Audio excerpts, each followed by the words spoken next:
경우 비위 GMO에 대한 우려가 굉장히 많습니다. 여러 가지 안전성도 검증되지 않고 다양한 우려들이 쏟아지고 있습니다. 미국이 GMO 식품의 최대 생산국이면서 저는 우리가 이 GMO 문제를 접근하는 것은 우리 삶의 가치, 행복의 기준, 매우 철학적인 인식에 바탕을 두고 있다고 생각합니다. 국민이 알거나 먹든지 말든지 하자. 그래서 아마 이번에 우리 단체에서 이렇게 한 그런 축제는 어떤 내용도 보면 충분히 수집을 할 수 있어야 올바른 자기결정권을 행사할 수 있는데 지금 그 전제가 막혀있기 때문에 지금 이 부분이 상당히 문제가 되고 있는 것이죠. 따라서 이제 GMO를 그래서 식약처에 그러면 96년도부터 2001년도에 이제 그 18세기 이 문제에 대해서 정확히 공개되기 전에까지에 그러면 얼마나 어떤 양이 되었는가 이 잘려나간 5년 동안 초입부는 어떻게 되는가라는 부분이 대단히 중요하거든요. 어떤 과정과 어떤 품목과 어느 정도 양과 그에 따른 정부의 대처 방식은 어땠는가. 근데 자료가 없대요. 정부 당에서.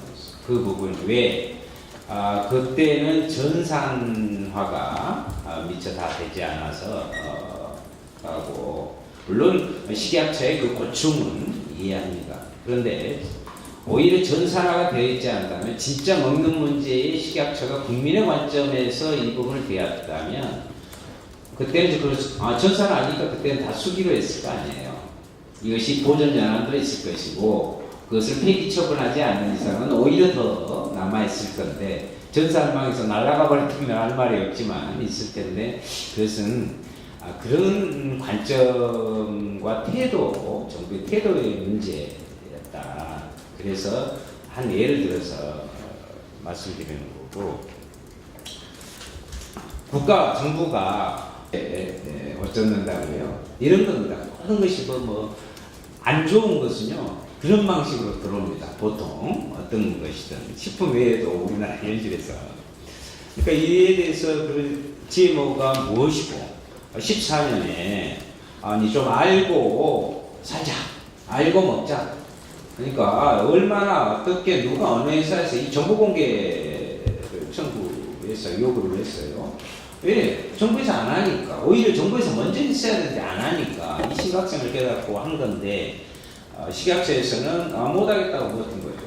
그래서 제가 식약처장에도 그때 그랬는데 어떻게 1심과 2심에서 법원에서도 유권 해석을 정보 공개해야 한다는 그 취지에 정부가 응해라고 그 취지에 했는데 대법원까지 가면서 이렇게 버티는 이유가 뭐냐 그랬더니 좀 안타깝습니다. 식약처에서는 이번 고시에 대한 단서 조항이라든가 이런 부분들을 지금 이러한 국민들의 열망과 요구를 좀 온전히 좀 받아서 재검토를 정확히 해야 되고요. 단서 조항 같은 부분을 분명히 삭제하고 국민의 편에선 국민의 안전을 먼저 생각하는 식약처의 그런 노력이 필요하다. GMO 표시제에 대한 국민적 관심이 이제 더욱더 넓혀지고 있다 이렇게 생각을 합니다. 이것은 국민의 알 권리를 정확히 확보하는 것이 안전한 먹거리 나아가서 안전한 대한민국 이 사회를 만드는 기본 출발점이 된다 이렇게 생각합니다. 오늘 토론에서 특히 느꼈던 것은 GMO 식품 표시제에 대한 국민들의 열기가 대단히 높다. 그래서 국회에서 더욱더 이 문제에 대해서 적극적으로 대처해 나가겠다라는 말씀을 드리고 싶습니다. 네.